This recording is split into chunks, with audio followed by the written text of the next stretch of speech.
What's up, everyone? Welcome to episode 40 of Trapped in My Mind. I'm your host, Seth, and today with me I got some long lost friends, Denzel and Charles. Yo. What is up, dude? Nothing, man. Working 24/7. That's about it for real. I ain't got no life, no cap. I ain't got no life. Pepsi is slave with me. I have a hard time believing that. Bro. I swear to God, dog, no cap. I work the night shift and I sleep throughout the whole day. So it's just bad. Oh, you work the night shift? Yeah. What hours are that? Tenders, like, they make me work. They can add like 4 additional hours. So then that's what they do. Randomly? Randomly, and they do it every day. 12 hours. So it's not so random. Straight 12s every day, bro. 5 days out the week, and then they give us like a 10 hours every week. So it's like 6 days out the week. But it's like the night shift, like 8 p.m. to 8 a.m. or? Yeah, 10 to 10. Oh. Yeah. You ever work the night shift? I did at Amazon when I moved to Indianapolis. I was on as a night shift. Yeah, that's the thing, though. Amazon works you like a dog, I've heard. Yeah, but I was a manager, luckily. So. Were you like at a warehouse? Yeah. Yeah, that you're working still. Even as a manager, you're working. You did a lot of computer work though. It wasn't with like no manual labor, so. But the hours though. Yeah. Did they peak up? Were you there like for holidays? I wasn't there. I didn't make that. Dude, I don't blame you. Because I heard Amazon's cool to work for if you like to work hard. Like, definitely. Hardcore. But I've worked night shift once, dude, and that shit sucks. Because we're just not like wired to be operating at night. Mm-hmm. But how long you been doing that? I'll be 6 months now. Yeah, straight 6 months of slaving. So you haven't had a winter yet? Not a winter yet. They say it's supposed to slow down, but they ain't looking like it. Good luck, bro. Yeah. Night shift in the winter. Pray for me. Pray for me. That's brutal. But so we were just catching up a little bit before you got here. Well, before we got on the podcast, because obviously you got here. And dude, it's like I said when you guys got here, it's been a while. Long time. You were the same grade as me. You had a couple classes. Yeah. Grade below me, but still same school. Yeah. And I guess first question, what made you want to reach out? I seen your podcast with Kelly and her boyfriend, and I was just like, bro, Charles, we should go on a podcast, bro. I ain't never been on one. And I said it looked interesting for real, so I was like, might as well just reach out to him. And he hit me up for it, and I was like, hit up Charles. He was like, bet let's do it for real. And I was like, it was more so a joke, but I was like, he sounded too lit for me, so I was like, all right, man, we can do it. Wait, who sounded too lit, Charles or me? Charles. Oh, you were about it? Yeah, for sure. Oh yeah. So I was like, let's do it for sure. And then he hit me up, reached out. So did you at all, and not trying to get you, but did you at all know what the podcast was about when you reached out? No, nothing at all. No. Mm-mm. Do you know what it's about? No, try to Well, yeah, nothing crazy. It's just like having conversation about, things that maybe need to be talked about more. Okay, yeah, right. And then obviously there's a undertone of mental health because that's a big thing to me anyway. That's why I always ask people at the end for a mental health tip. So when I saw you guys reach out, well, for one, I haven't seen your ass in so long. I feel like we were pretty good friends in high school. Definitely. We were always friends, but never like. Yeah, close like that. Yeah, but it was still cool because I was like, fuck yeah, dude. These guys are reaching out, haven't talked to you in a while. Just curious to see also what you've been up to. So, fuck, man. Is there anything that you guys had on your mind? Like, what did you think you were coming into? Well, I don't know. Talk about deep conversations for real. Let's get into it. I don't know really what exactly we was gonna get into. I was wondering talking to Charles, like, what do you think you're gonna talk about? He kept asking me the same thing. So we're just gonna see when we get here. Yeah, well, I mean, I'm really I'm open to anything because the reason I guess I wanted to start this, I guess I'll level set. The reason I wanted to start this is because last year shit just hit the fan, especially in America, right? You had the pandemic, you had all of those. You had the George Floyd thing, you had all of like everything that could be a disaster was just happening. Yeah, for sure. And that really, I feel like, divided people. Oh, you had the election. Was that 20? Yeah, that was 2020. Yeah. You had the election pulling up. And I'm not really cool into, like, picking sides one way or another. And so I always fucking hate it because I'd be like, I went to high school with this person, and they got along fine in high school. But now because they have a different opinion, they fucking hate each other on social media. Also don't feel like they'd say any of that shit to their face in person. So I hated that because I was like, dude, if you just had a conversation, sure, maybe you won't agree, but Come to understand it, you come to understand it because I don't think anybody is intentionally irrational, right? Yeah. Like, you might have strong feelings on something, and maybe I do too, but if I have been through what you've been through and I know what you know, I might think the same way as you, but I don't. That's why my opinion's different. So that's kind of what this whole thing was about. Yeah. But is there any topic coming into it that you're like, Like, did you when you said you're wondering what it's about or what we might get into? Did you have any idea like where it might go? Maybe like depression, anxiety, and stuff like that. Maybe. Yeah, we seen. Didn't y'all talk about that with Kelly and them a little bit of that? Yeah. Well, that's a lot of people have talked about that because that's one thing too, and it's cool that people talk about that because I think it really highlights how many people have struggled with that, and the stories behind like why somebody might be feeling that way. Everyone has a different story, and there's similarities between everybody, but then there's also vast differences. Right. And that's one reason why when I seen the podcast, like me and him had like a lot of history together, like deep history for real. So I thought like if we did come together, we could talk about that type of stuff too, though, for sure. Yeah, because we really never do. Yeah, we don't. Ever. We like best friends. We never had those conversations. So. Why do you think that is? Honestly, and this isn't like, but I think it's a race thing, honestly. You think so? I feel like black males they just don't do that. Like, it might be easier for, say, like, you and a friend you've been... Wes. So, say, like, Wes. You and Wes have been so close, and so... I don't know why. It's just maybe how we grow up. We just don't have those conversations. Yeah, it's like weak to kind of talk about your feelings type of thing. And if you talk about it, he's like, oh, he's being a female. Blah, blah, blah. So just push it off. And then feminine vibes you giving out there. You know right. Right. So no, dude, and I've always wondered that because obviously, well, for one, it's different between men and women, and then I think you're probably right. It probably is different between black men or men of color and white men because, and I don't really know why, but I was watching something. I'm a big TED Talk guy, and I was watching a TED Talk, and I forgot the gentleman who was on it, but it was about depression, anxiety, and basically he's like, every time you think of a guy coming forward talking about his mental health, it's always a white guy. It's never a black guy. And why do you think that is? Because when a black guy does it, it's seen as either vulnerable, weak, or if they lash out because of bad mental health, it's because they're a bad person, they're angry. But you know what I mean? Like it's we put people in two different silos for that. So have either of you guys ever opened up about that stuff to somebody and it was received badly? Like they were like, "Oh, don't be a bitch," or Luckily, I don't think I have, no. I don't really open up too much to really get that type of reaction for real, you know what I'm saying? So I guess, what do you think is the reason behind why it's different between black men and white men? Just the reaction you're going to get out of it, like how they going to take it, you know what I'm saying? From your peers? Yeah, how they going to make fun of it type of thing, you know what I'm saying? Kind of look at us like weak, soft. That's more so what it is for me type of thing. That too, and I think white men in general are more like comfortable. Like friends, they're way more comfortable than like say like me and like you and Wes are probably so comfortable with each other. You can go. I don't know how to describe it, but I feel like you guys are just way more like comfortable with each other to have those conversations. So when it happens, you're like, oh, bro, like what's going on? But yeah, I wonder if it's like a different type of comfortability because I feel like you guys are still like you're close as fuck, you're homeboys, and I feel like it's just maybe the conversations we have might be different. But I don't think, like, I'm any more closer to Wes than you are to Denzel. Right. Okay. Yeah. But that is strange, because I will say, even as a white guy, it's still hard to talk about that shit, because I know I never used to, because I think there is a connotation, well, there shouldn't be. There's kind of like I feel kind of weak if I can't just face my problem myself.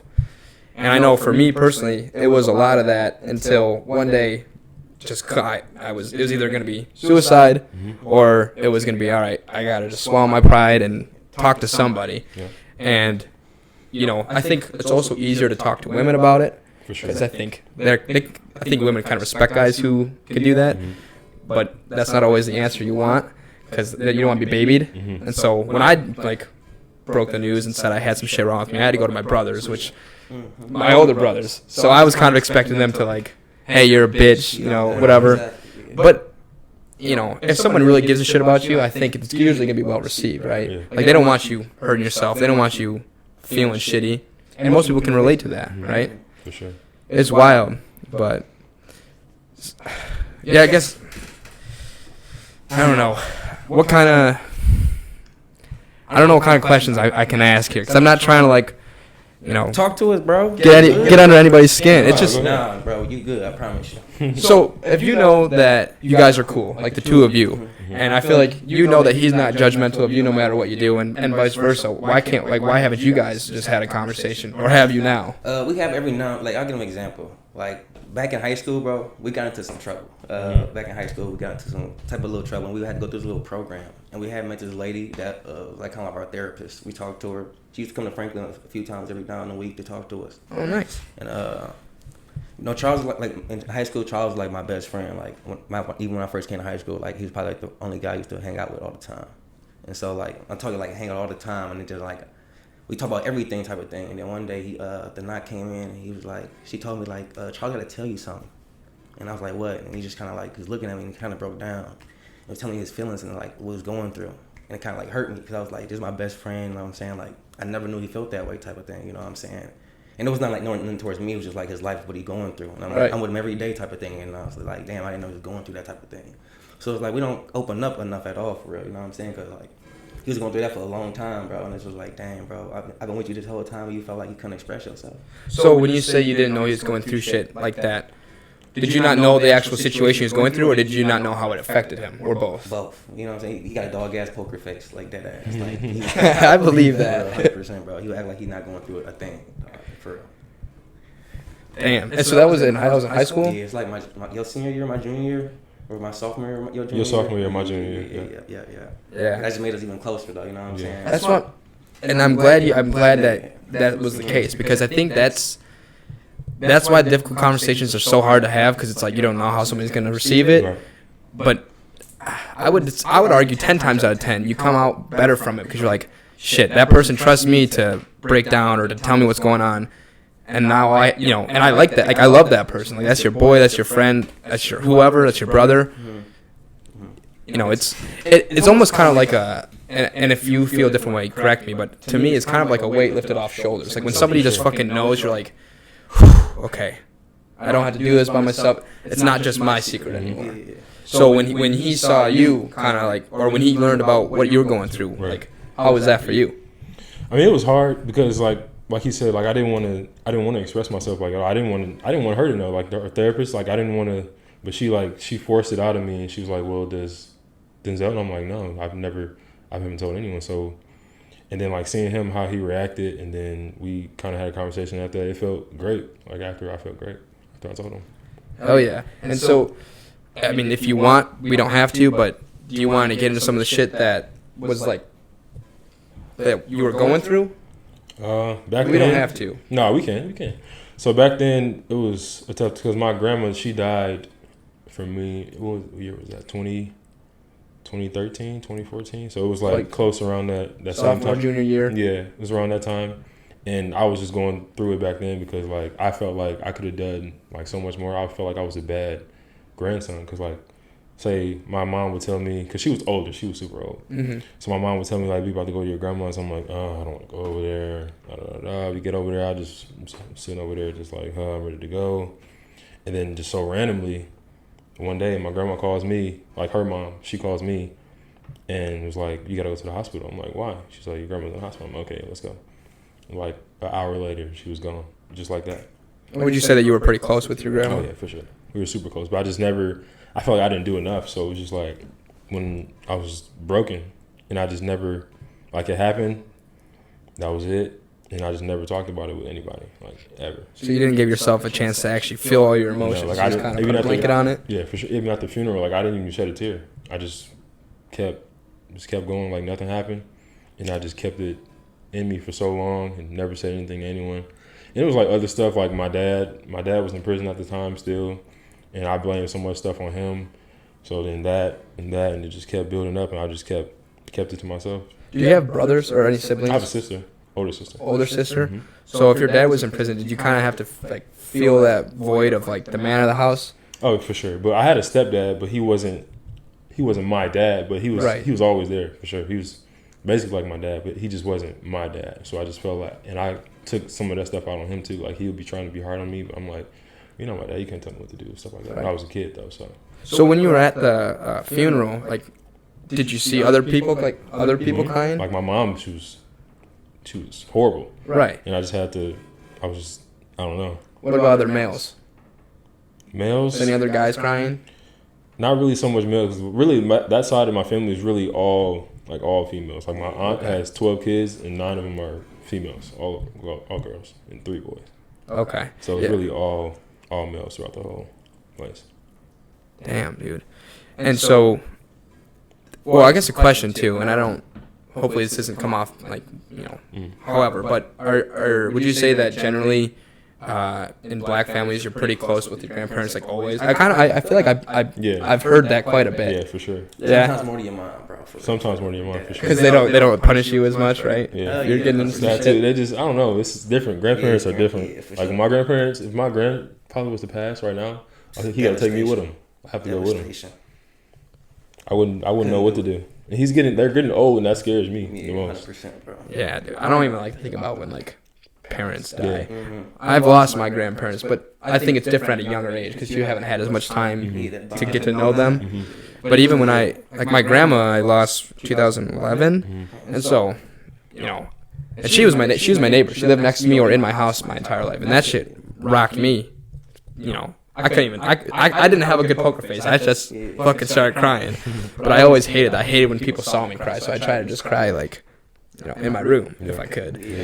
But that shit is tough though. So, but even then though, when you kind of like when he vented to me and everything, he still after that he closed off again. You know what I'm saying? Like he still go through a whole lot of things and he put on that poker face, and I feel like that's what we all do. Like you know what I'm saying? Right. Like okay, I had a bit of vulnerability, but I got it. Like I'm just telling you what's going on, but I can handle it. Exactly. Yep. Yeah. So how long do you think it took you to have you ever really faced that emotion of losing your grandma? I did. I faced it. I just had to do it by myself. Obviously, I did it alone, and I went and got this. When I got this tattoo, I was 16. I got my first tattoo was of her whole breast cancer thing. That's how she passed. I got that, and that helped a little bit. And then I just kept moving on. Then I really didn't face it all the way, honestly, until after I graduated high school, probably. So it took a while before I actually had to sit down and I knew it was a problem. I knew I had to grieve at some point. So it took See a while. that is wild because obviously you're a lot closer to Charles than I've ever been, but I feel like in high school I never even would have known, for one, that you lost your grandma or that you were struggling with anything, because you were right. From outside looking in, I'm like, oh, Charles always he's a guy that dances, right? He's a guy that's always having fun. Yeah, it was just so much going on. I feel like I didn't have that time to do it. From football, basketball, track, school, all that different type of stuff. I just feel like I couldn't do it. So I just had to keep moving on. Yeah. So I had that conversation with Rogers, Nathan Rogers. He came on, and we were talking because he stays fucking busy too with lots of sports and school and whatnot. Did you?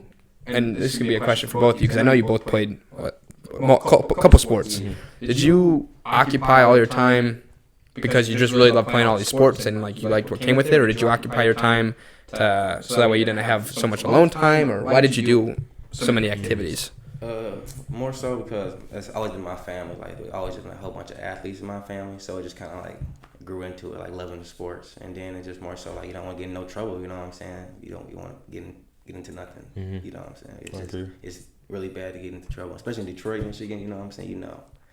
It's easy to get into some trouble. So, and I was at first when I was going to Franklin, I was coming from Detroit to Michigan. So have you always lived in Detroit? No, I moved to Westland my junior year. Okay. Yeah. Then I started going to school from there, yeah.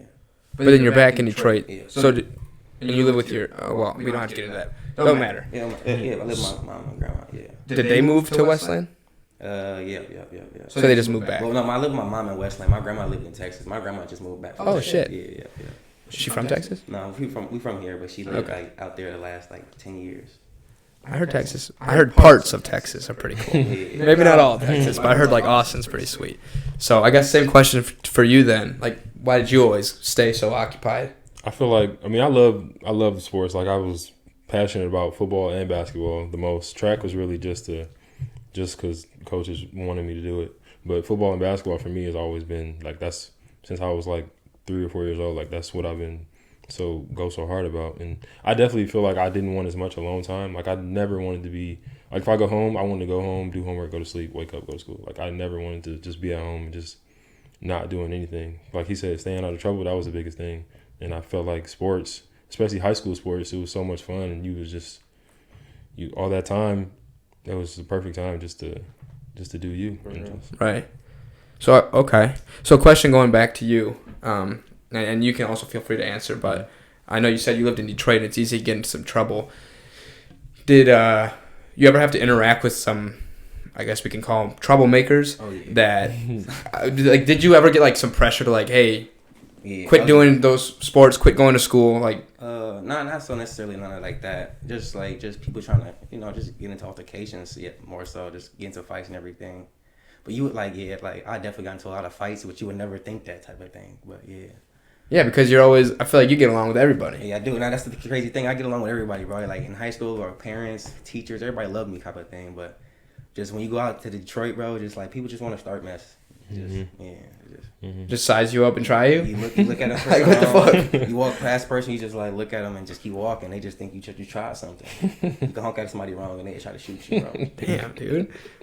Well, then I guess I take back what I say about. My city, though. I still love my city. Yeah, well, of course. That's not everybody, right? That's just the few bad apples. It's the fact that when you see that type of stuff, though, it just makes you cautious. You know what I'm saying? You look over your shoulder and just it's a force of habit. You get irritated having to do that all the time.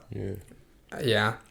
I agree. I guess another thing, and again, anything I bring up, if you guys don't want to go down the topic, just say, fuck you, Seth, we'll go down a different topic. So, but you said, like, you get sick of looking over your shoulder. Would you say that's the case with some of those people that are always trying to fight you? And what is there, like, another, like, what do you mean always looking over your shoulder? You just don't want to, like, you get into some altercation, he remembers your face. Like, I don't know if you've seen, like, that video with Coney Island, the American Eagle Coney Island story, where a dude, like, he got into a fight with a guy 3 years ago. Like, 3 dudes jumped his brother, and they killed his brother. And that was, like, 3 years ago. And he seen them guys at the same Coney Island. He was just sitting there, bro. They was all chilling. And he just walked up to him and killed all 4 of them. Yeah. Jesus Christ. Yeah. See, that is, and I guess that's where I'm glad you're giving me some perspective, because I kind of thought, like, and I will always tell people too, like my mom especially, she goes, be careful going down to Detroit, whatever, and I still go down there, but I'd always be like, no one's going to try anything, like no one's going to fuck with you if you just keep your head down and don't try to fuck with anybody else. But it sounds like there's some people 90% of the time. Okay. You know what I'm saying? But some people just, they see somebody they can just, they can get down on. And people, especially nowadays, that PPs ain't working no more. Unemployment they going, so they getting no money. So again, so people try to like fight you or rob you or both. Both, anything, bro. People don't care no more, bro. It's just I don't know. Lately, it's just been bad in the city. Is it like that all over in Indy? And so like the east side of Indy is really like Detroit, really. Really? Yeah.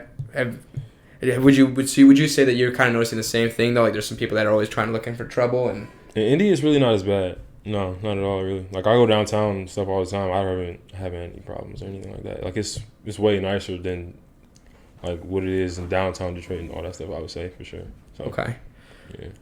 But my thing is, I just want to I just know Detroit so well. Like if I just feel like I got new scenery, like my everything is just I relax. You know what I'm saying? So you know the places to avoid and the places to stick with. I know my environment so well. Just that I'm just so nervous of it. But if I was to like move to a different city, I don't know nobody. You know what I'm saying? I just feel that's how I feel. Like in Indy, I'm good. I'm good everywhere I go. I don't care where I go in Indy. I can go to the hood in Indy. I'm good. Yeah. I'm from Detroit. So why is that?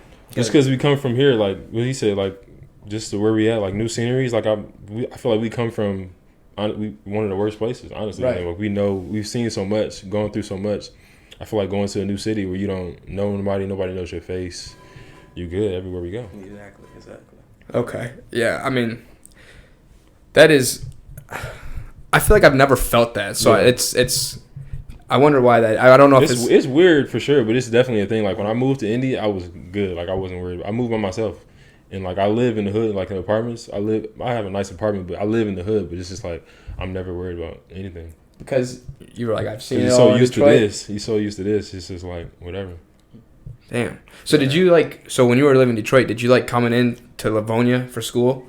Was that like nice or? Yeah, breathtaking, bro. Just, I ain't gotta worry about nothing. Everybody just give me good vibes. It's just all y'all brought me in like y'all family type of thing for real around Livonia. So that's why it was always cool. That's cool because I feel like I hear lots of shit about Livonia being like uncultured and just racist. I mean, it definitely is still. I ain't gonna lie to you. Like, they definitely have their people. I ain't gonna cap to you, but like my people, like the people I've grown around with, have always shown me love for real. Yeah, I agree with you. Like I loved. I didn't like come when I first came into Livonia, like my freshman year. I hated it because like I quit playing baseball. My mom thought I was gonna go to college for playing baseball. You played baseball? I tried out for the baseball team. I made it the first day, and then the second day, I didn't go back because I was the only black kid on the team. So I'm like, I'm done. I'm not about to. They're about to pick me. I stopped playing baseball and just played football and basketball. But yeah, like he said, everybody was real like welcoming, and I'm like, man, these white people, they ain't about to like me like that. But then we got used to everybody and it just changed. I love Franklin. I like Franklin too, for the most part. So you brought up a point that I guess I wanted to ask, but I'm so awkward at asking questions too because I don't know how people are gonna take it. But it's all in love. So you said that you were the only black guy on the baseball team, and again through work I was watching. So I was having a conversation with somebody, and he's a high up leader, and at my company he's a black guy, and he's like, no one ever asked me how it feels to be the only black guy in the meeting. No one ever asked. We're back. I don't know what the fuck that was. I think that's my technology telling me I need to upgrade because this shit's old. Little technical difficulties. We back. But so I don't know what it cut off and what it didn't. But I guess what I was asking is, you were saying that you were the only black guy on the baseball team. Mm-hmm. Has there been lots of scenarios at Livonia schools, just in Livonia, or just throughout your life, where you look around and you're the only black guy there? Oh yeah, for sure. Like we had a few kids on the football team and basketball team, but it was never like. But I think it was probably like our senior year. We probably graduated. I don't know how many black kids. It was like 30 of us. Maybe it was like 30, 40, and we had like 400 in our graduating class. Yeah, something like that. For me. Yeah, it was our number was so small, but I knew every single one of them. And so, what is that? Because I can't even begin to think like everywhere I look, there's always multiple white guys. Yeah. So, what is that like? What does that feel like? At first, it was awkward. Because like as a kid, for me, like elementary school, all black. Middle school, all black. Mm-hmm. High school. Where did you go to school before? I went to Joy Prep. It's on Dexter Road in Detroit. Okay. And then I went to Bradford Academy. It's like Southfield / Redford. And then coming to Livonia schools, it was all white. Like everywhere I went, like I think it was my 8th grade year, I went to a Franklin basketball camp, and I went there. I played good. So then the JV basketball coach asked me to come play there like that same night, and I was the only one in the basketball camp that was black. I came to the game. I was the only black kid on both teams. So It was just like, it was crazy. Especially coming from, you said in school, it was like all black kids growing up. So did that, when you came over to Livonia schools and you were maybe one of the only black kids in the class, maybe 1 or 2 or 3, was that kind of like, oh, I feel like, did that like pitch you against everybody else at first? Or is it kind of like, oh, I feel awkward, I felt awkward for sure at first, but then it went away. Like, I don't know when it clicked, but it just went away. Just learn to adapt. You know what I'm saying? Adapt to your environment type of thing. For sure. That's what it was with me. Anyways, I adapted to my environment. Yep. Yeah. That's cool. But you would say that at least the majority of people at Franklin or that you interact with in Livonia were cool? Oh, yeah, for sure. Even to this day. I don't talk to a lot of people from Livonia still, but even when I do reach out, they still good vibes. That's good. Yeah. And I feel like I could be a biased perspective, but I feel like in the grand scheme of things, majority of people in general, whether it's, in Livonia, Detroit, Texas, wherever, majority of people are all cool. We're all human. It's all like whatever. We don't care the differences in between people, but it's just the little bit of racism that a few people have is what's so frustrating. I feel like that's what gets like the light shined on it mostly, right? I feel like you hear so much about the racism in the country. And I guess I'll ask you, do you think that the country is as racist as like the media makes it seem? Absolutely. Oh yeah. You do think so? Texas, the government stopped teaching like the kids stopped teaching like MLK history and all that type of stuff. They took that out of the books and all that. That was crazy. Yeah. What? Yeah, they took Martin Luther King and all that stuff out of the like history books. Like you don't have to teach that in Texas no more. It's not required for you to teach it. And that's crazy to me. Who the fuck makes that? Who? Okay. I don't even know how you can make that. I don't even know how you can determine that. Like you can just say like, don't teach this. I can't. But it's the world we live in. So do you think? So majority of people you interact with, you say are probably you don't think are super racist. Right. Do you think like the people in power, I guess, in the United States are, or like the policies put in place?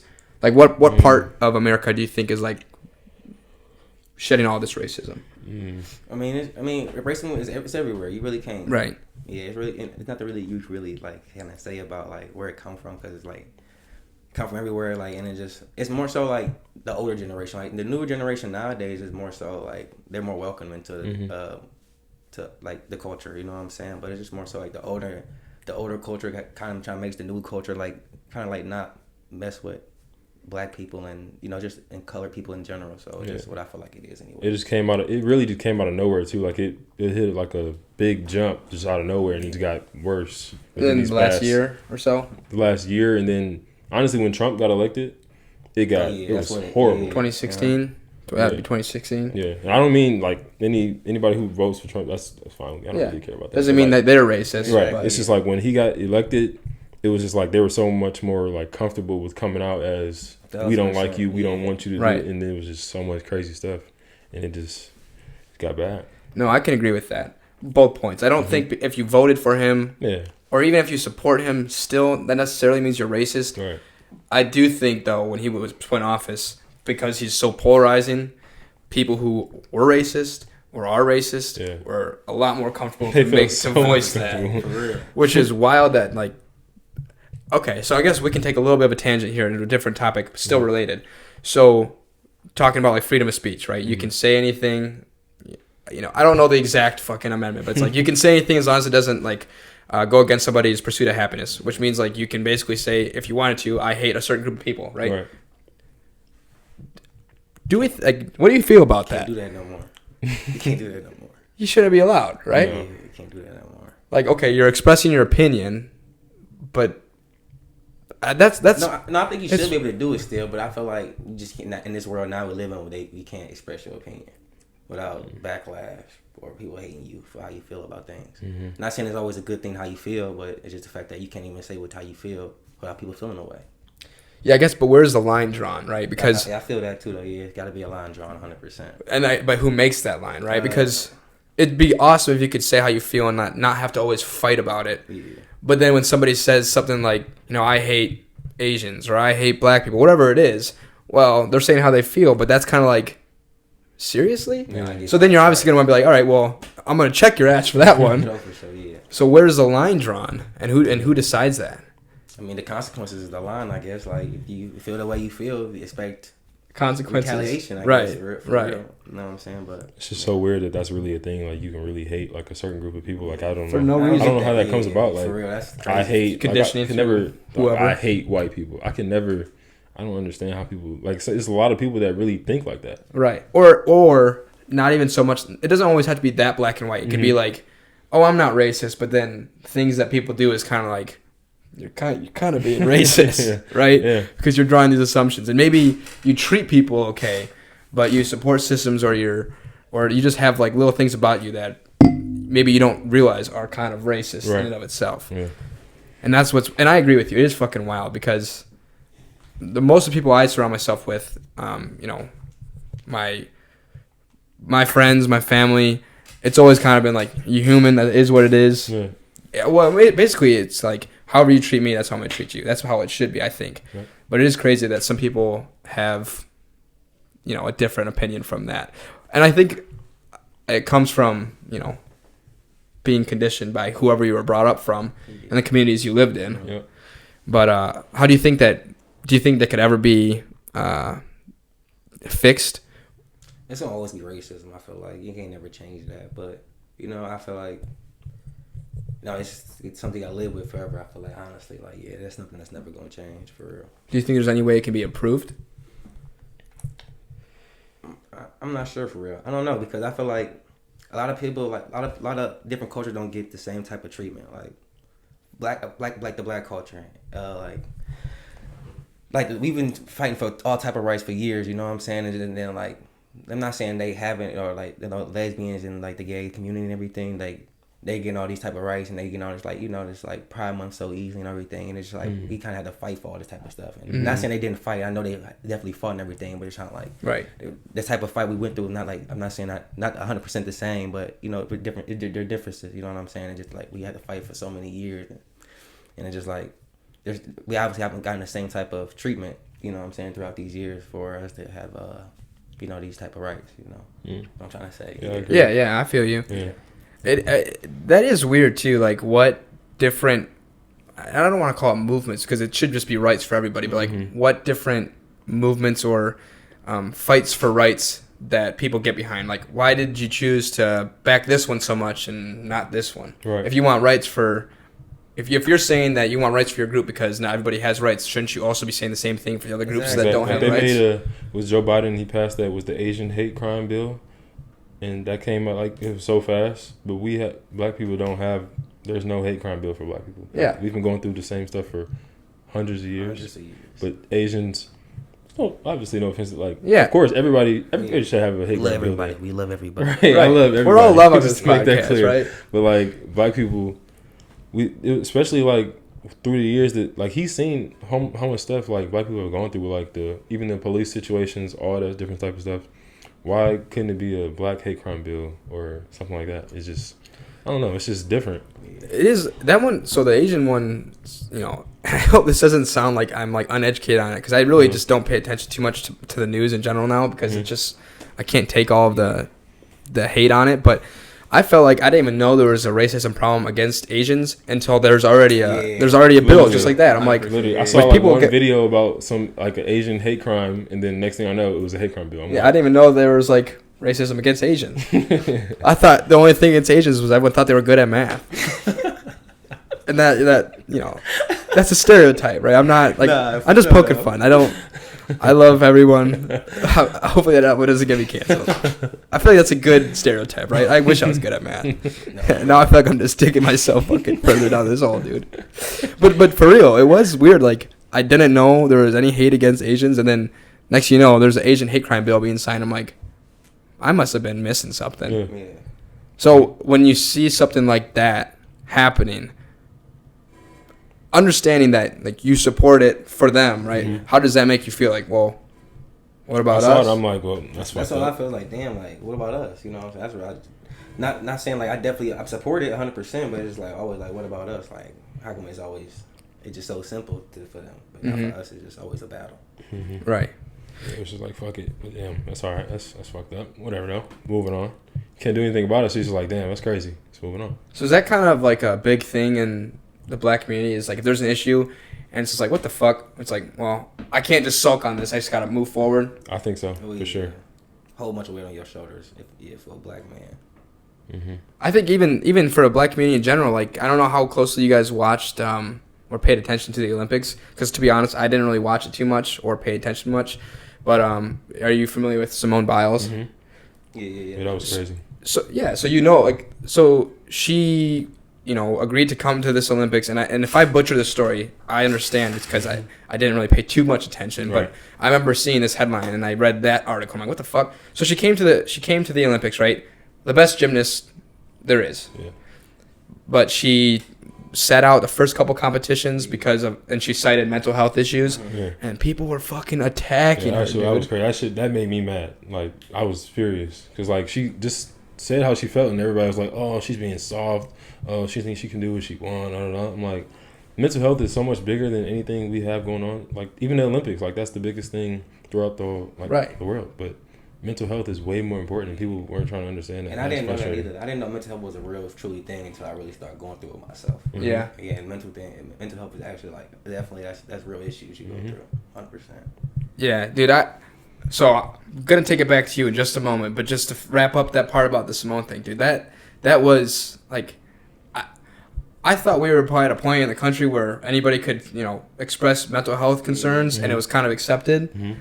And seeing that, I was like, are you fucking kidding me? And that's another thing too, is I think everything turns in as soon as something comes out, someone draws a line, and then you have to be far one side or far the other. Like, everyone was either pissed off at her for doing that decision, or they were like, oh, she's a hero because she cited it. It's like, yeah, I don't know that needs to be a hero. I think that should be normal. Like, hey, if I'm not feeling good because, like, my mental space is fucked up, I'm going to sit out. I feel like that should be normal. Yeah. You can call her a hero now because she highlighted that it's not normal yet. People haven't accepted it. But that shouldn't have to be such a heroic act. I feel like that should be just, hey, if in football, if it's the NFL, hey, coach, and it's funny even saying this. I already know they'd get like dogged. But like, hey, dude, like, mentally I'm fucked up. I don't think I can play today. That should be normal, but it's not. Yeah. In high school, that would never fly. No. Like Kelbert? Oh, no. What? Yeah, coach, I'm not. My mental is not good. Like, running. I don't give a fuck. What are you talking about? Yeah. But he's great guy, great coach. Best but coach like, ever had. he's like, I understand, but I don't give a fuck. So let's go. But then if you were like, oh, I have a broken pinky or a broken wrist, No, that happened to me. they said wrap it up anyway. Still broke to this day. Is it your pinky? Made me play the whole game. With that. Your pinky? Yes. I was gonna say it. No offense, it looks a little fucked up. Fucked up, bro. Yeah, bro. Is that from basketball? Football. Okay, because I Chris Nee Hazel. mine's not the. Oh, Chris. I had his brother on. Oh, did you really? I had Tim and Richard. I had Richie on. Richie on? Yeah. Okay. Funny dude. He is funny. Wasn't he a coach for a little bit? He was. Yeah. Yep. Chris was too last year. And Tim. Yeah, Tim All was. of 'em. He was like JV, I think. JV or freshman. I did not know all that. Mm-hmm. Yeah, me and Chris coached together last year. Oh, you at Franklin? Yeah. Damn, my coach- I coached So did you recently move to Indy then? Yeah, it was in December. Oh, okay. Yeah. I didn't know you were coaching over Franklin. That's Yeah. cool shit. Receivers and DBs. Oh yeah, getting them right. Mm-hmm. I loved it. That's sweet, dude. So going back, you were saying you didn't really know that mental health was like a big thing until you started to struggle with it. Yeah. If you want, when was that? My uncle passed away. Yeah. And my uncle was like, he went to every football game. So if he went to any Franklin football games, he was at every one. And he was a young guy. Like, he was 30 when he passed. So he was about 7 years older than me, something like that. Damn. Yeah. So it was almost like a my brother, friend my or a best brother. friend. Yeah. Yeah, he was literally everything to me. So like, I was in Kansas. I was in college at the time. I was in Kansas, playing football there at the time. And, I just came home from spring break, and I got back to school. My grandma called me because she thought I was back home still, and she was living in Houston at the time. And so she was like, "Have you talked to your mom? Like, have you talked to Montreal?" And I'm like, "No, why?"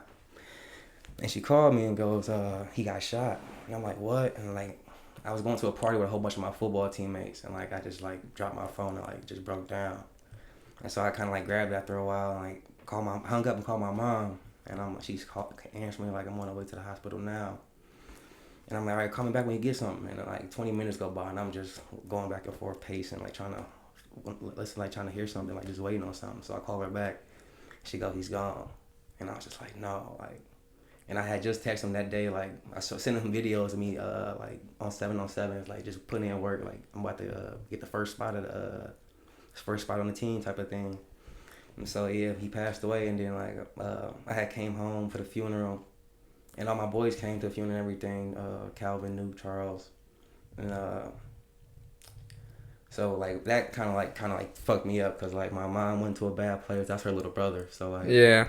my grandma was not my grandma's son, and I was like so like it was just like really killing me. So it was like my mom went to this like real deep depressed state, and kind of like she like stopped paying bills, like stopped going to work and all this type of stuff. So she ended up like moving in with her boyfriend, and I had to come home for school because like financial aid was messing up, and like I had to come home because I had to pay 4 bands in order to finish college, and that was like the last 3 weeks of school. And I'm like, y'all telling me this at the last minute? Yeah, college is fucked up. That's a whole different conversation. Crazy, bro. So then I ended up having to come home, and so I was homeless for 2 years, and so like I was going house to house with friends and everything, like living with Calvin, couple friends, living in my car with my dog. I ended up getting a dog like a dumbass, and like living with my dog, like literally sleeping with my dog in the backseat. It was crazy. And then I ended up living with my grandmother, my dad's side, and then like she's got like mental issue problems, and so like I went on South Padre, spring break trip, like the next year after that. Like I came back home with an eviction notice on my door. like on the basement door, and I'm like, what the hell? At your grandma's place? Yeah, and I'm like, and she was like, you just gotta go. Like I can't do it. I'm like, what I do? And she just never get. She was like my dog, and I was like, my dog never like really the issue, but she just she had a mental issue, so I couldn't trip. So then I just kind of like going place to place, and then like my grandma came home from Texas. It was just her whole reason why she came back home was for me. And she bought a house, and I've been living in her house with her since. And I just been getting my life together. Got me a nice real job, and just been working ever since for real. I'm glad to hear that you're able to kind of overcome that, because I mean. But I was going through it. I'm talking about. I cut off my friends. Like I was just in a such a dark place. Like I had a girlfriend at the time, and I was just taking so much anger out on her at the time, and like it just made that relationship terrible. And it just put me in a deep state, and I still deal with it to this day, and it's still hard for me, for sure. Dude, I fucking... That's one thing, too. I feel like when we do go through some shit, we do take it out on the people, like you said, on your girlfriend. I can empathize with that. Mm-hmm. But, so I guess a few questions. So when, at the funeral, when your boys showed up... It meant everything to me, bro. That's love. Like, you can't teach that, you know what I'm saying? That's just something, that I ain't asked them to. They pulled up on me, and you know what I'm saying? And I walked up with them, like, they was kind of like behind me, walking up to his casket, and I kind of seen it, and I just turned around and walked away. And like, they just kind of know, like, just give him his space. Don't go up to me, nothing like that. Just give him his space type of thing. And just like, your boys know you for real, you know what I'm saying? So that's a different type of love. Did that ever kick off a conversation, between you and them about how you were feeling? They knew how they all knew my uncle. Like they all had personal relationships with my uncle themselves. Okay. You know what I'm saying? So they knew, like, when they heard the story, they was all in shock, like, for real, like, not Montreal. I'm like, yeah, bro, like, he gone. And so they, you know what I'm saying? They all showed their respects and came to this funeral, and there was love, for real. Was it hard seeing them though? Oh yeah. There. Oh yeah. It was hard seeing everybody who all came, just because I'm very like bottled up. Like I don't really show emotions for real. So that day, like, I couldn't help but to break down. Like, I told myself, like, I ain't gonna do this. I ain't gonna break down until I get home. Like, I do that shit when I get home. But it was just like, bro, you see everybody there, and you can't help it. Like, yeah, it's bad. Dude, I feel that 100%. I told myself the same thing when I lost a friend right out of high school. I'm not gonna share names, but you guys may know who I'm talking about. It was all cool. A lot of people showed up. And then I'm watching the videos and the pictures on, like, the slideshow. I'm looking around, I'm seeing everybody, and I'm like, fuck, dude. And then you just start crying because you're just overwhelmed with, well, for one, the pain of losing somebody. Exactly. And then, for two, the love of everyone being there. Yeah. Like, it's tough. But then you said, so when you kind of, after that, sliding into a little bit of a depressive state, or you kind of cut some people off. Why do you think you did that? Just me being not even me, just like kind of like cutting them off. It's just me like pushing myself away. Like, just I don't want to talk to nobody. Just not really, just trying to work on myself. Like, I'm not really happy. Like, you know what I'm saying? And my girlfriend telling me, like, ever since your uncle passed, you just been on this path, like this little bad path. And I realized it, like, yeah, I am. And I just like let me push away. And it was like my mom wasn't making the situation better because, like I said, I was homeless. You know what I'm saying? Asked my mom, like, help me out, like, you know what I'm saying, like, I need my mom, this like the time I need you the most, you know what I'm saying? And like, I lost my best friend too at the same time. Like, I get you lost your best friend, I lost my best friend too. So it's just like, I need you. And it was just more so like negative reactions towards her. And like, even to this day, like, it's kind of like, I love my mom to death. Like, I do anything for her to this day, and I still do. But it's just like, there's still some sort of, like, still some from the past, like some hurt, you know what I'm saying? I still go through all to this day with her. But yeah, definitely. So yeah, I could imagine. So if, like, because I know you said it's tough for you to open up or to talk to people, and considering she went through the same experience as you, a loss that's equivalent to your loss, you were you kind of hoping, like, hey, I'm hoping you can help me through this, and then when she had to kind of figure it out on her own, that was tough because it left you to figure it out on your own. Exactly. Is that what you're saying? Yeah. Man, I was young. I'm 18, 19 years old at the time, so it's just like, I'm literally like trying to feed myself every day, trying to find out where I'm gonna eat, where I'm gonna sleep every day. You know what I'm saying? It's just like, and I didn't ask to be born. You know what I'm saying? I didn't ask you to raise. I mean, to birth me. But you know what I'm saying? It's just the fact that I needed you at the worst time ever, and then just like you was never there for me. So it hurt me. And So- I was doing so much. Even when I was homeless, I was working and just even helping her out. And it was just a tough time at the moment. So how were you able to not fall into like, how were you able to keep a level head and like still, you said you worked yourself up and now you got a job. How are you able to not slip into like a dark path? That's what I can't tell you that, bro. That's the crazy thing. Like, God's will, I guess, because, bro, like, there's been so many times where I wanted to give up, bro. I thought about suicide, bro. I wanted to kill myself. High school, bro. If you knew me, bro, I was pretty athletic, bro. I played football. Lamar Jackson over here. Oh, you guys are gonna dog each other right now? Everybody used to ask me, like, where I was gonna go to school at. 'Cause I had all type of coaches hitting me up, and I was getting all type of scouts looking at everything. And then it was just like all these teachers and friends and parents, my mom, everybody asked me where I'm going to school at, and it's like, I know I ain't going nowhere. But everybody else think I'm going D1 or somewhere. So it's just like, my grades bad, bro. And my ACT score wasn't the best at the time. So it was just like, that's where my depression, like, really, I started kind of like feeling like, damn, what I'm going to do. Started kind of feeling empty, like, what's my next move type of thing. So then I did get the opportunity to go, like, to a college and everything. But it's just like, I don't know, it's not like a bad, like, I don't know, I just had like a lot of ups and downs in my life type of thing. So you just take them for the good and the bad, and you just got to go through them. Yeah, and having the bad makes the good feel even better. I'd imagine. 100%. Like, even right now, like I was in such a dark place, but right now I just it feels so good from where I was at. You know what I'm saying? I was hurt and just in so much pain, and then now just be where I'm at. I'm about to give me a new house, give me a new car. You know what I'm saying? I've just done so much for myself now. It just feels real good. You gotta feel proud. Exactly. Good shit, dude. I always like hearing happy ending. Yeah. And I feel like, didn't you go through something similar? Mm-hmm. Okay, because I saw your Instagram post. That's my motivation right there, for real. And I'm like, fuck yeah. That's the GOAT. Mm-hmm. So for one, I think shows great strength that you shared that, right? Do you want to go into that at all? Get into it. Where should I start? So, was that triggered by the loss of your grandma? No, I don't think so. I think, let me see. Let's start from the beginning. So I guess from high school, I didn't think I was going to graduate. Like, high school, I barely graduated high school. Like, I didn't find out I was graduating until like right before we were about to graduate. Mm-hmm. So my mom was talking about school and this and that. I'm like, whatever.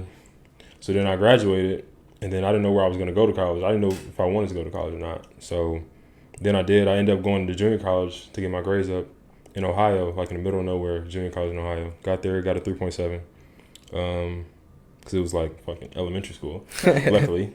So now I went to Anderson. Anderson welcomed me in. It's a Christian school in Indiana. So I went there. And you're playing ball there. Yeah. Then the first couple of years, like, it was tough because, like, I actually had to work and, like, do, like, college work, and it was tough. Like, summer school, both summers, like, everything type thing. And then, going into my junior year, I think, I lost my best friend. One of my best friends from, like, elementary school / middle school, he got shot and killed here in Detroit. And that did a lot. And then, 6 months later, I lost my, like, literally one of my best friends from here again. He got shot and killed, like, dead in the middle of the street. So I had to deal with that and then act like nothing happened. Had to keep moving on because I had my son. I had to finish school. What? You're a dad? You know that? What? You know, yes. Wait, what the fuck? I have a 4-year-old son. You know that? I had no idea. Congratulations. Thank you. Damn, dude, I had no idea. Yeah. So I didn't mean to cut you off, but that's good shit, man. Not me, Congratulations. I ain't got no kids. That you know of. So, yeah, I knew I had to keep pushing forward because, like, I was already away from my son. I didn't want to go back home. So he was in Michigan? Yeah, he lives here with his mom. I didn't want to move back home, drop out of school. I didn't want to be one of those dudes. So I had to keep moving on with that. Then, let's see, go to, like, senior year, I started getting a little, like, because our football, we weren't that great, but football that's still my thing. Like, football is my passion. And once I realized that I wasn't going to be able to, like, go on to the next level, that did a number on me. So then moved back here, moved back home, was just worked like 3 jobs because I can never stay at a job. So I had like 3 jobs here. My mom was like, what are you going to do? Da, da, da. Then randomly I got a job offer at Amazon back in Indianapolis. So that's another move. I got to move away from my son because I had to go. Like, I had to take the offer because if not, I would just, my mom would have kicked me out. I would have been living on the street. So I had to take it. So then I moved there, Being away from my son, that was crazy for me. So yeah, working at Amazon for a few months. I went and got a car. I went and bought a car that I didn't need to buy. Super expensive car. Just bought it just because like I want it. I'm buying it. Not thinking of the finance, none of that. So I went and got that. Lost my job at Amazon. Wasn't working for like a couple months. And then with that time, that's really what it was right there. So that so really it was just all the things I never dealt with, all that type of stuff. Almost getting evicted from my apartment out there, losing my job at Amazon. And then so my best friend Alfonso, he had a wedding. It was in April. So before then I actually made videos like to my family, like letting them know like this is like I love you so much type. This is like this might be I was really thinking like this is gonna be a thing, like this is it. Then by the grace of God, like 4 of my friends that I went to school with at Anderson, they came over to my house, we went to like this mental health like behavioral place, and I got in there and I saw like other people like going through, and I saw like literally like they look like zombies like walking through there. Like it was crazy. I never seen anything like it in my life. And I'm just like, damn, I broke down so like I had a personal room by myself. So I went in there, broke down so many times just because it was so overwhelming and all that different type of stuff. And when I left there, like I haven't had a bad thought like those thoughts I was having. I haven't had a bad thought like that like since I left that place, because it did so much for me. I feel like literally like I used to think about that stuff I used to think about I was gonna kill myself every day. Like I texted my mom like 3 days before my wedding, wedding I was in. I was like, I'm just trying to make it through the wedding. Like, and she was like, what do you mean? And I didn't answer. Didn't talk to her. Like, I just want to make it through the wedding. Like, I'm just whatever, blah blah blah. So that place did all that for me, and then that's it. I don't know why, but I know why, because of God and just all this so much stuff. But things work out for a reason. For real. So did your friends? I mean, you said they came and got you. So did you kind of give them like heads up, like, or drop a little hint, like, hey, I'm peacing out? They already knew. Like I was, it would be like conversation that we had. They already, like I told them before, but it was just like stuff, like little stuff I was hinting at and saying. And then one of my friends, he really tricked me. He called me. He was like, "What are you doing?" I'm like, "Nothing." He's like, "I'm about to come over." So it was just him. And then next thing you know, he was like, "What's going on? Like, you want to talk about it?" I'm like, "Well, same old stuff. Blah, blah, blah. I think that like all this." And then both of my other friends came from outside. They were like literally sitting at the door. I opened the door, they were right there. And then we all had a conversation. And then they took me to the mental place. And then were you open to go in there? I didn't think I was gonna stay overnight. Useless. I was there for fucking like 3-4 nights. I didn't think that shit was gonna happen. Yeah. But I was like, I got there and she was like, "Well, yeah, we think we're gonna admit you." I'm like, what do you mean I can't leave? What do you mean that? Like, no. So I was there for a few nights. They had me just having these mental, like we had like groups like this, sessions like this, like 3 or 4 times a day, and just had that time to myself to just think and do all the other stuff. And then that was that. And they released me. Everything's been good after that. Has the factor of having a son, like, did that kind of keep you going for a while? It did, but it was a time that I felt like I wasn't strong enough or wasn't good enough for him, because like I lost my job. I didn't think I was gonna be at my apartment for any much longer. So I'm like, I'm no fucking good. So that was just a bad place in my mind. I feel that, dude. Yeah. So when you were kind of, and this could be a question for both of you, because I struggled with depression for a bit, and I hearing you guys talk, I feel like my issues were hails in comparison. But got a battle, bro. Everybody got a battle.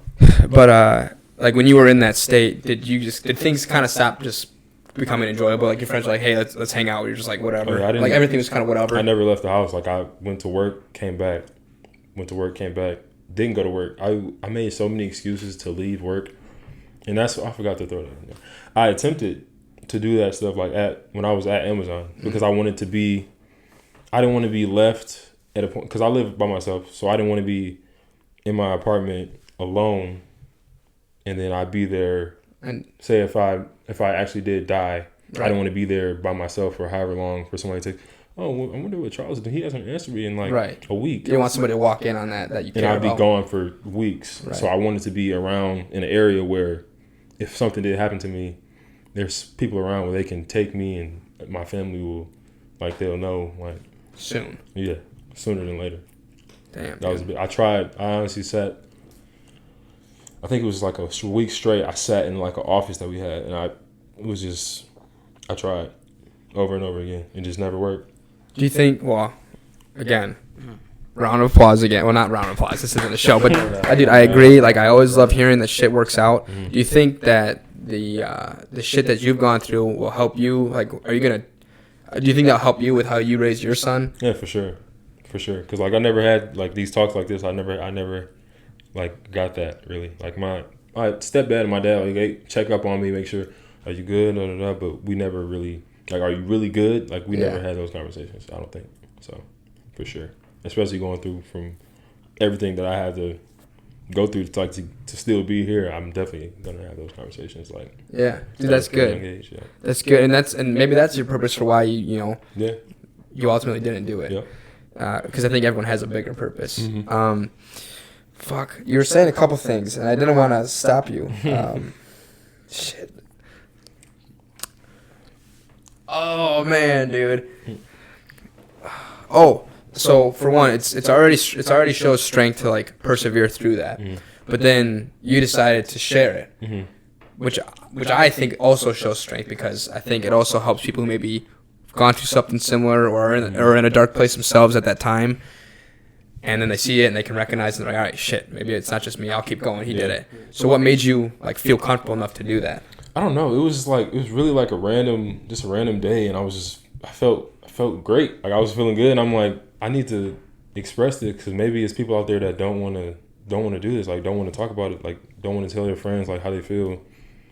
Maybe I need to express myself so somebody else can feel comfortable having that conversation with their friends and or family or anything like that. So I was just like, I posted it, and it was crazy. Like, I got so many DMs from people I haven't talked to in years, messages, text messages, phone calls.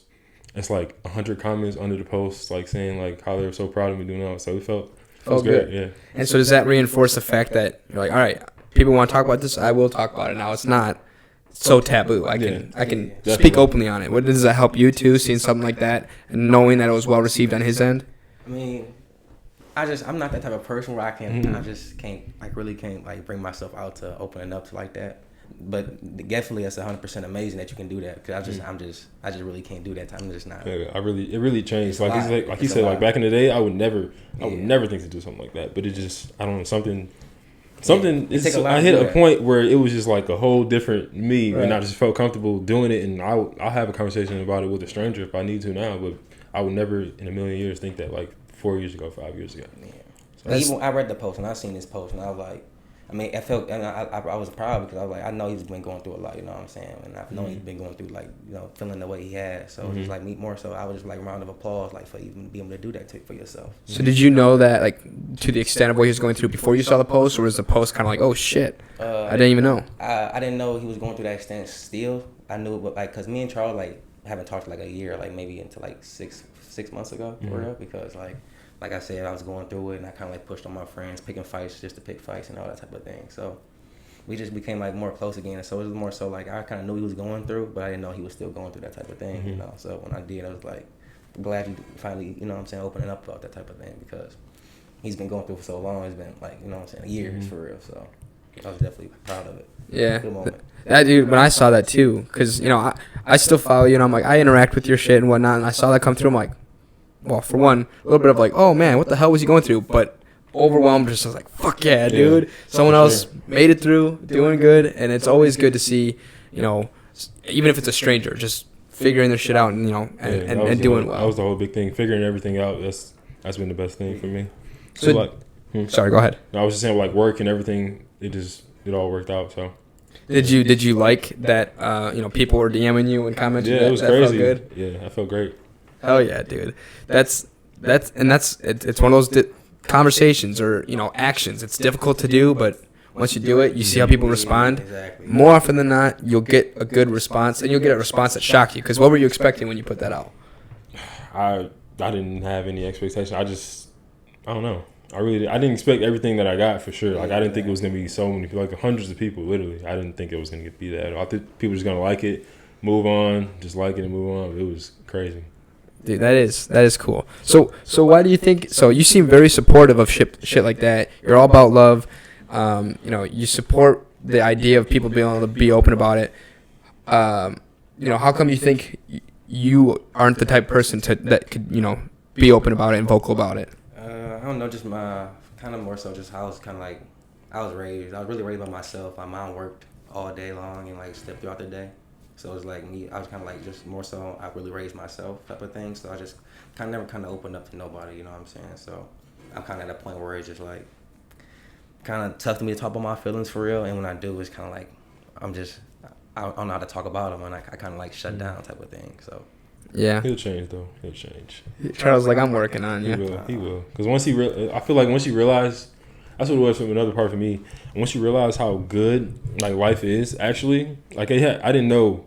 Like I used to be like just whatever. Like once you realize how grateful it is, like to be even with all the stuff that's going on in the world. Once you realize how good it is to have this life that we have right now, it's crazy. Like it'll change your whole world. But even my girlfriend said I need to get therapy. Like she said, like you should get therapy. Is there a stigma around therapy and as a black man? Definitely, 100%. Absolutely. Because I even tell her like I'm not getting therapy. Like I'm not about to talk to my what? Well, I pants somebody to tell my feelings. Like, Yeah, that was a thing stupid, for me but too. people tell me like therapy is really it's a blessing for real. Like, it really gets you through things. But I'm like I just don't see it happen. I just can't see myself. Because it's like it's no judgment. Like they're not going to sit there and be like, oh, that's. Yeah. They're not allowed to just sit there and judge you. They're there to help you. And help you figure out right. too, right? Yeah. Exactly. So you can literally tell them anything. They're just sit there like, oh. And I also have a bad problem. Like I hate it, and at least I understand it, but I also have a hard time like you telling me about myself, like right. Like, you know what I'm saying? Like I get like defensive of real. Like I'm really like I think you like type thing. You don't know me enough to tell. But right. He be right, and I be like, damn, that's why I'm really mad because like you fuck you.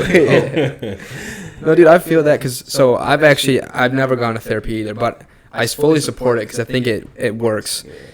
I think you have to find the right therapist for you because there's some people too, like the way they say things. Maybe I'd be like, fuck you. You might be right, but I don't like the way you're saying it. But fortunately, you're right. Like people like Wes and like my close buddies, I was able to open up to them and my brothers. So like I felt like that was kind of my therapy. So it doesn't have to be therapy, but whatever it is, I'm with Charles. I echo the idea of it is awkward as fuck to talk about how you're feeling, especially if like you don't even know where to start. But it's worth it. Yeah, for sure. But so another question. And, feel free to jump in if you got any questions, too. Either of you guys had any questions, go for it. But, so, with the recent news, to me, that you have a son, again, congratulations, no idea. And I guess this is kind of a two-part conversation. And I always like to ask to get multiple perspectives. But we talked earlier about how the country definitely has some racism that you think will probably never be changed and should be addressed. I'm guessing, based on recent history, cops are at forefront of that, right? Like it's a very polarizing topic. So two-part question. One part specifically for you, since you have a son. Both parts, or the other part, you guys can both answer. Is that, I guess, how are you taught to handle that? How are you raised to handle that? What's your perspective on that? And then the second part would be, how are you going to teach your son to handle that? Or is it like a special topic that you have to like really learn about? Right. I was raised on it. Like my mom, she would always tell me like, just do exactly what they say. Like don't. If he asks you to reach in your like glove department to tell him that you don't feel comfortable doing it because you never know, and just be respectful, do what you can so you can get out of there, type thing. So with my son, I'm gonna make sure I do the same thing. Like I'm gonna make sure he knows like dude, it's like what we had to like with the world and how it was even back in my day, because I'll be able to say that then. Back in my day, as an old guy, it was like I'm just gonna make sure that he knows like to just be respectful and to just if you don't provoke, then you should be fine. Like if you're not trying to do all this and you don't have an attitude of fuck you, I'm not doing shit, I'm not showing you my ID, that type of thing, it's not gonna work. Like and as the years go on, it's gonna get even worse because it's just how it is. But like I'm just make sure that he knows just to be respectful and just I don't know. That's really it. As long as you're good. So do you both think that if you are like respectful, more often than not, you'll be okay, or is it still a little bit like I don't know? I I don't know what to expect. My thing is, I don't like no police. Like, I don't know lie, I don't like no type of police. But my thing is, most people give the cops the reason, like, to do what they do. Not saying all the time they don't. Like the George Floyd thing, like uncalled for 1,000%. Rest in peace, George Floyd. But it's just more so like, it's more so they just like you said. Why you need to see my license? Why you need to see all that? Just give them an ID. You know what I'm saying? Let them see your shit and they can get out of there. It's just more so you just talking back. Just most people give motherfuckers a reason to retaliate. Right. Do what he say do, and just even if it's extra shit, even if it's some shit you're not supposed to be doing. As long as it ain't, you know what I'm saying, ain't hurting you in no type of way. Just get that shit up so you can go home. Yeah, because sadly, some of them are already so ready to retaliate and to be so aggressive. They're already like waiting for an option. They're waiting, like, and as soon as you give them that, they're like, "Oh, it's bad. We can do this right now," and it's just like it's another tragedy. That brings me to another thing I wanted to ask, but I didn't want to cut your story off. You guys both said you've lost somebody to being shot. Is that just like a normal thing in the? Like, do you guys just learn that that's a normal thing in the black community? I think that's wild. It's wild, but it's definitely a normal thing. Like black on black crime is crazy. Like with younger ages, like that 20. I say like 18 to like 26-year-old range is crazy. It's every day. Yeah, every day, literally. So do you like navigate life expecting that you'll probably lose somebody, or is it still like super shocking when it happens? It's shocking. It's still shocking. We don't want it to happen, but you know what I'm saying. You don't think it's gonna happen for real. You know what I'm saying. You're not expecting one of your people just to lose one of your people, but the fact that when you do, it's just like damn, like Detroit got our city got another one. Like you just can't. Like my friend Otho, he passed. Was it my junior year?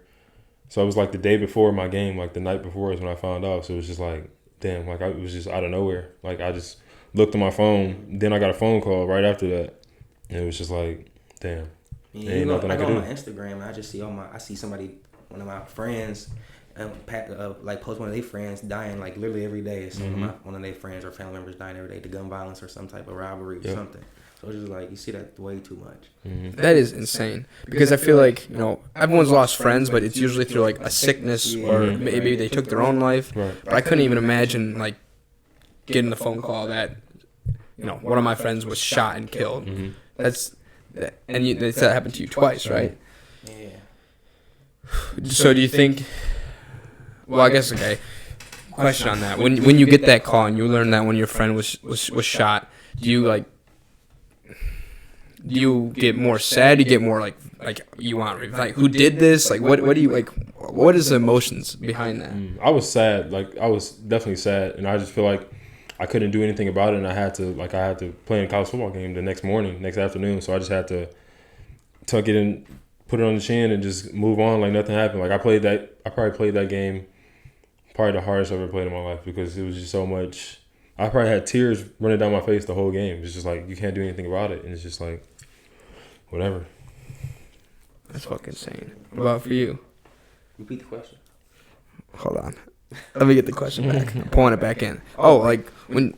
So yours was a family member, but close enough in age to where it's kind of like a friend as well. I mean, I've definitely lost a couple of people to gun violence for sure. Yeah, like I lost my cousin Wanye this year to gun violence. He was sitting in his car and just pulled up on him and sprayed his car up. So I mean, you know what I'm saying? It just you just gotta take it how it is. You know what I'm saying? So when you get a call like that, or you learn of somebody dying that way, do you ever have to like reflect on like what am I doing so I don't end up in that position? Or do you like? I just really like you gotta live life still. You know what I'm saying? You gotta I'm always on my P's and Q's just because I know my environment, but it's just like you gotta still live life. Like I'll still go to the gas station at 4:00 in the morning. And like I know damn well I shouldn't be doing that dumb shit at all, but I still do it all the time. Like yesterday, like literally, I just got off work at 4:00 in the morning. I go to the gas station, and my mom pulled up on me at 4:00 in the morning. She just got off work too. She worked at the casino, and she was like, "Why are you going here at 4:00 in the morning? Like, there's no reason. Like, you just go straight home. Like, why?" And I was like, "I'm getting some snacks real quick before I go home." And she's just like you just know better. You know what I'm saying? And she was right, but at the same time, like I'm grown. You know what I'm saying? And just like. We still gotta live though, you know what I'm saying? You can't be scared to always live your life still. Right. No, I agree with you on that too, because that's one thing that, there's always a possibility of some shit can happen. And yeah, maybe in this location it happens more often than that location. But if I roll through there and like I can't avoid it, or if it's an inconvenience to me to not go through that position or like go to the gas station get snacks, I feel like you mind your business, you do it, and if something happens, that's the unfortunate circumstance of life. But I'm not gonna live, walk on eggshells everything I do. Mm-hmm. But not saying I shouldn't exactly like play with the eggshells either, like test them out. You know what I'm saying? I shouldn't be like, going at 4 o'clock in the morning. Like, come on, bro, go ahead and go to sleep. Like, get the snacks before your shift. You feel me? Yeah, you get hungry, you get hungry. Ain't gonna lie, I was hungry. I took them Dorito crackers up. No cap. Dorito crackers. You ain't hip. Yeah, so I want to get hip. Dude, I like Doritos and I like crackers, so. Gas station, the city. Where they only sell them there? Yep. I have a hard time. No, it's true. That's like certain snacks that they only sell like in Detroit. Why? You don't see Fagos out in the suburbs like that. Yeah, they're not selling. There's Fagos up here. For real? Dude, I love Fagos. There was a candy apple flavor the other day. I'm like, damn, dude, I'm really like popping this shit good as fuck. I feel that though. I guess. Every now and then you see a Fago gas station in the suburbs. Not for real though. Okay, so then get me hip. Was there like a hood snack that like I need to try? Couple of them things, kids. You need to try L. George's Coney Island on Joy Road. I'd have put all my friends hip to that. L. George's, that's in Westland. No, that's a different one. It's a different one. You gotta go to one on Joy Road. But Joy Road. The L. George on Joy Road in Detroit.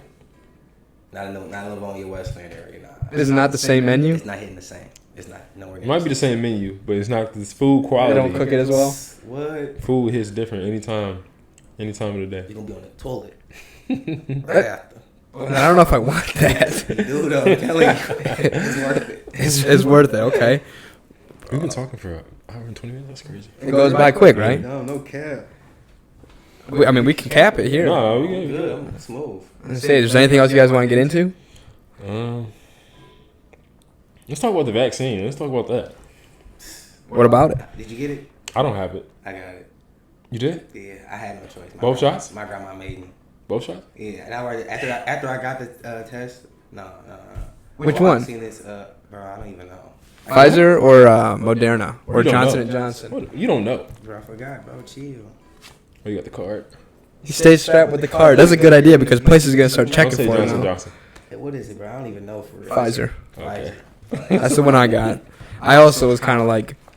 But then I seen like this video saying like we gonna die if you got the shot. And I'm like, man, my grandma didn't set me up. I'm on the fence about it. Honestly, I am because like it. I don't know. It's just I don't know. We don't know anything that comes with vaccines. Like flu shots, when you got flu shots back in the day, you didn't ask like, hey, what's in this? By the way, right? No, you just got the shot. But like, right. I feel like black people are the worst about these vaccines. Yeah, they make everybody scared. Bro, it was like put it like this. If they came out with the vaccine and they said, because black people are like, hell no, I'm not getting no vaccine. You crazy? I'm not putting that in my body. Okay. If they came out with a vaccine and it said white people only, black people how many black people think will have this vaccine? It would be black people outside marching. We want the shot. But since they didn't do that, it's like, oh no, we not. Yeah, they instead of that, they just started. Yeah, if you get the shot, we'll give you $100. Like, why am I taking? You gonna give me $100 to take a shot? Like, that is weird. There was a lottery for the shot. Like, if you got a shot and you submitted like the date you got it, you got entered into a lottery, and the winners got like millions of dollars. I'm like, that's weird. They're forcing it now. That's weird. I feel like they're really forcing it now. And Joe Biden, he said like, what did he say the other day? He was like, the best way to prepare for like a disaster is to get the vaccine. Man, and I was like, what are you talking about? Joe Biden just wanted to win. He said that on national TV, but yeah, I feel like, I don't know. I guess it's kind of I guess I can do this on this. Yeah, we can get. I'm gonna make an announcement since we're on the podcast. Oh shit! Okay.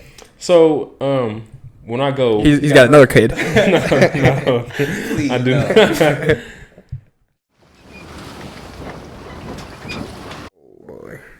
Oh, the vaccine. Mm-hmm. Yeah, dude. So I didn't really want it either because I was kind of like, well, to be honest, I haven't really got I haven't gotten like a flu shot, and I can't tell you when. Never when it was my choice. Right. I always just would get it if my mom said to back when I was younger. But I cannot tell you the last time I got one until I got the COVID one. And I got that because my family was pretty much like, you can't see us unless you get it. So I was like, all right, whatever. But it is, and I don't know if I necessarily think it's like shitty or if they're trying to like control us or whatever. I don't necessarily think it's that. I am kind of cautious because it was so quick. I'm like, It was so fast. And it was never FDA approved though, was it? It is now. It is now, but it wasn't before. But it wasn't. But it wasn't so much like anything against the vaccine. It was more so like I feel, maybe it's ignorant, but I feel healthy. I eat well. I work out. Like I feel fine. So I'm. And people say, well, you're selfish because you could get it and pass it to others. But it's like, if I'm sick, I'll stay home. Like if I feel sick, I'll stay home. And it's just like we're like, you can have the shot, you can still get it, you can still pass it on. So what do we? But I mean, well, it's supposed to make your effects not as strong. Like if you get COVID, you won't die. Basically, but people still die. People still die from the vaccine. But hey, science is science. Fuck it. Yeah. So again, I don't know. I'm kind of indifferent on it, but I will say it is a little bit concerning that like if like the CDC says something or if like a scientist says something, we don't even question it. We're just like fuck it. He's right. And it's also weird how I understand they want people to, like. Okay, let's say that vaccine's 100% great, right? Let's say it helps stop the spread. You know, all those things are true, which they very well could be, and I kind of believe that they are. But let's say they are for sure. It's still weird that they want to incentivize people to get it by paying them millions of dollars. Oh, for sure. That part is weird to me. For sure, they're forcing it. And I also wonder, like, if they were just like, hey, we have a vaccine. It's available if you think it's gonna help you. I feel like more people would. I feel like more people would have got it. Yeah, 100%. That or saying like I said, if for our community, if it was like no, black people y'all can't get it. We got the shots, but only white people can have it first. And they were trying to say like at first it was like we're gonna put it out in the black community. Black people were like, whoa, what? Excuse me? Like we're the trial crowd. It was like it was saying like we're gonna put it in the black community first. Black people were like, hell no. Y'all take that somewhere else. This is a set up. So yeah. Yeah, dude. That. So do you think that if they would have just said, hey, we have a vaccine available if you want it? Right. I'd be like, maybe why not? But do you think more people would have gotten it? I think so. Because I think automatically when you tell somebody it has to be one way, no matter it's a vaccine or any scenario, if you say, hey, you got to do this, half the population will be like, fuck you, I'm not doing that. That's exactly what it is. Like trick us to get us to do stuff. Oh, so you want to be tricked by the government? Trick us, they like make us take shit. Yeah. Hey, you can trick Denzel. I'm not trying to be tricked by anybody. Government should just be straight with me, but I already know they're not. Fucking. I will say though, I hope, vaccine or no vaccine, I hope the world just gets back to a little bit normal, and it's better now than it was last year, but it's still weird. Like I just went to Isaiah Rashad concert on Wednesday, and before I went, I specifically looked at the Fillmore's website. I'm like, I wonder if I have to bring like, my vaccine card or something. Nothing on the website. The only thing I saw said, people who are unvaccinated, we highly encourage to wear a mask. Not enforced, but highly encouraged. So I'm like, I'll be cool. We'll be fine. Me and my buddy get a few drinks beforehand. We go in, maybe 20 minutes before Isaiah Rashad goes on. Or we try to go in. She's like, vaccine card? I'm like, I don't have it. Can I still get in? She's like, nope. I'm like, what about if I wear a mask? She's like, nope. Need a vaccine card or a negative test? I'm like, all right, well, do you do like testing on site? She's like, nope. I'm like, so am I just fucked? And she's like, well, you can, try your best at a local CVS. And I'm like, I'm not going to drive somewhere to go get a rapid test, come back. Like, this isn't Jesus performing. It's Isaiah Rashad, and I don't care that much. But it was just like, it's weird that you need this to get in. Because like some people were for a while doing like temperature tests, and that was cool. But now it's like you need all this shit, and it's like, well, according to your policies, if I wear a mask, I should be fine anyway. So let me just get in with a mask, and that wasn't an option. So I had to call my girlfriend to send me a picture, and she's sleeping. I'm like, fuck, dude. I called her like 4 or 5 times. I'm like, I need this picture. Doesn't answer. So I'm like, all right, so I'm fucked. Then I called my neighbor, and luckily. It's a weird request, but he came over here. He's like, I'll take a picture. But moral of the story is, it's probably a good idea that you carry that around because I won't be surprised if in a few months you want to do anything, you gotta have a vaccine card, which is also fucking weird. Even from like jobs too, like you gotta in order to work, bro. They don't have to make you start. Well, yeah, wasn't there just a like an announcement for a certain type of workers, like if you're in person or in like a plant or something, like you have to be vaccinated by a certain date now? Yep. That's weird. And a lot of people at my job are like older people, and they don't want to get the vaccine because they ain't trusting it. And so a lot of people at my job like ready to quit. I'm like, So you think old people don't trust it? I feel like a lot of old people are scared of it, so they get it. A lot of people do. A lot of older people do get it, but a lot just more so like I don't know not more so older people, but like 30 to 40-year-old people, like more so like they don't want to try to get it right now at my job. So, Right. Like I feel like older people, they got it. Like my grandparents, they shun me Scared the every shit out of day. them. They talk about me every day because I don't have it. Oh, Get it. You don't have it. You don't have it. You're not coming my over. grandma said I had to leave my home until I had got that shot. So that explains it. That's why you have My it. shot. Yeah, dude. It is. It's weird too. I don't like. Well, I don't want to sound ignorant because I know there's like I'm gonna put this out and there's people like, you need your vaccine because it's saving your life and COVID's real and the vaccine's real. Well, that's the one thing is I hate how like definite and concrete people talk. It's like, bro, you were in my high school class. You're not some medical science genius. Like, you know the same shit I know. Why are you fighting for it so hard? Why are you fighting for it so hard? And then they're like, well, I did research. Dude, I feel like you can find research to support anything you want. You look up COVID right now, you'll find half the articles saying, yeah, it's fucked up. You need this vaccine. You have half the articles saying the rates of people dying from COVID is like the same as the flu or less than the flu. So it's like, I don't know what to fucking believe. That's why I just kind of take it as it goes. Yep. I So, feel that. why are you laughing over I there? was just thinking. It's like, fuck the vaccine, man. It's in my blood now. Good talk. Well, I guess we It can, was really good talk. yeah, appreciate you guys coming out. I guess we can get ready to end it with a couple more good talking points. There's a couple things I always like to do to end the conversation. One of which is ask mental health tips. And then I also like to ask for anything you'd like to promote or recommend. And then, again, I feel like we were onto something with the hood snacks I need to try. Because I feel like if there actually is some good, dude, I love food, so if there's actually some good shit real quick that you guys have some recommendations, that doesn't even have to be foods like hood snacks, but any food that you're trying to put me onto, let me know. Give me a sec, I gotta think for real. All right, then Charles, you're on the spot. Do you have any like food that? Like snacks, I think the Rice Krispies, the ones that's covered in cookies and cream. You ever had that? What the fuck? Cookies and cream? No, bro. The coolest Rice Krispie I had has like colorful like little chocolate pieces in it. No, it got like it's like white. It's covered. It's cookies and cream white Rice Krispies. Watch. It's So you can't see the Rice Krispie because it's all covered in like. crazy. That Where do you get one of those? That John hitting like that? I ain't never had one of those. Every time I go to the gas station, I get one now. Every time. I've never even knew that was a thing. So I see the picture. that sounds. I'm only asking about food right now because I'm fucking starving. So it's like it's like on top of my I was mind. trying So, to grab some before we got here, and everything over Everything's packed. crowded. Over Wendy's, KFC. oh yeah. Well, there's a festival going on in Ferndale right now. So like, when you leave, don't go down. You can't go down Mile. It's closed. It's 9 Mile. It's closed. Yeah, okay. But okay, that's a good one. Do you have a food place or snack? Food place. If you look for like chicken sandwiches, this place called Holy Cluck in Dearborn.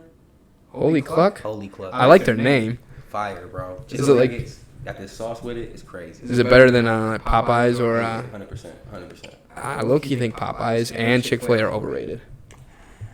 Oh, he didn't like I love that. Chick-fil-A. You like a chicken person, bro. I love Chick-fil-A. I- I went to my school. We had Chick-fil-A in our cafeteria. It was like right under every day. Damn, Ate for Chick-fil-A real? every single day. Bro, I love chicken. I love chicken sandwiches, chicken wings, grilled chicken, whatever kind of chicken. It's good, but I don't feel like it's like I would never ever wait in one of those lines for Chick-fil-A. I'm more of a pasta person. It's fast. Okay. Though. Chick-fil-A is that line is fast. Fast. Efficient. Oh, fast. What, Chick-fil-A? The line In is- here? In Michigan? It's not fast here. No, bro. What? You're waiting like 40 minutes for Chick-fil-A. Bro. Nah, I never wait. I probably think it's like line wrapped around the building. You 10 better off minutes. going to Grubhub and then taking a nap. Yeah, for real. And then maybe when you get back, he'll be there. Okay. And the one thing I'll say is Chick-fil-A's got good customer service. Yeah, great customer service. Love. But They love all their customers. I don't know. Like, if you ever say, "Hey, where do you want to go?" and if I'm in the mood for chicken, that's not where I'm gonna say. No, I'm not gonna say Chick-fil-A. I will say though, I love the famous bowls from KFC. Fucking chicken, fucking corn, cheese, mashed potatoes, gravy. Yeah. God damn, and they're like $5. Can't beat that. Oh God.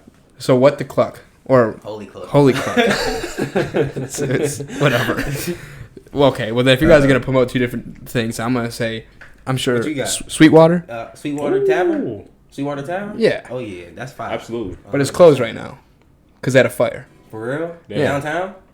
Yeah, the express shops aren't as good, but they're open. But the one downtown's closed, and they don't update like their website or anything. So I don't know what, like, because they have a sign on the door right now that says reopening or remodeled, reopening spring of 2021. Oh, for real? But that passed. Oh yeah. So when are you reopening? Because I used to go there like anybody who knows me can attest this once or twice a week. For real? I would do some bad shit for some. They wings hard. For some sweet, dude. Their wings are good, but also their fries with that seasoning. Oh yeah. Fucking goddamn! I can't tell you how many times after going out in like Greek Town, I would march my drunk ass over to Sweetwater and just get 2 orders of wings and some fries, and then just tuck me in, dude. What you at the casino for? I wasn't at the casino. Greek Town, like I was at like Old Shills or bar hopping around there. I got you. Back when I'd be wilding. Not always doing that now. I feel But all right, that was a real quick aside. So who wants to go first? I need mental health tips. So anything you do to like promote good mental health, anything you do to kind of focus on yours, whether that be you're having a bad day and you need to do this to kind of turn that day around, or you can do it proactively like day in, day out to make sure that you're consistently at a good point. I'll say one thing is take notice in yourself, I guess, more so, because that's one thing with me. I've been doing a lot. Like when I get into arguments with friends, or like I get real defensive with things. You know what I'm saying? Just take that into consideration. Understand, like, you know what I'm saying? See your flaws and work on your flaws, because that'll help you in the future. You know what I'm saying? Like with a lot of things. So look inward and reflect on it. Exactly. Yeah, exactly. I feel that. What about you, Charles? Like you said, touching on that, like always look within for sure, but don't be afraid to reach out. Like keeping it all bottled in like the longer you do it, it's the worse it's gonna be. So definitely, it's just like don't be afraid to reach out to whoever. Maybe it could be anybody, like friend, family, like even friends you haven't talked to in a long. Like that's how it was for me. Like when people reached out to me, there's people I haven't talked to in years, but like they helped me and they had a whole conversation with me about like even how they were feeling. We haven't talked in that long, so I feel like just don't bottle it in because it's gonna get worse over time for sure. Yeah, I'm gonna add to that too. Mm-hmm. Even though it's your guys' mental health tip, I like what you said. Like when you open up and you talk to people, lots of people will use that as a way to like talk to you. They're like, oh well, he's going through something. Now I'm gonna talk to you. Yeah, so new friend type of a friend I didn't talk to in college like that much. He was like, can I call you and talk? I was like, sure. Yeah. I haven't seen him probably in like 3 years. He was like, well, I need to get this off my chest. Can I call you real quick? I'm like, yeah. You can save somebody's life though, bro. Yeah. And so not only does it help your mental health because you're getting shit off your chest, but then you're helping others by doing so. So it's like a gift that keeps on giving. Real talk. So I like those ones. And then now a little bit more lighter question. Denzel, I'll look to you since you started the last one. Anything you'd like to promote or recommend? It can be a restaurant, a video game, a TV show, a person's business. Anything you want to promote or recommend?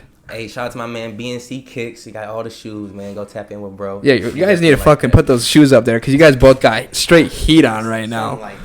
God damn.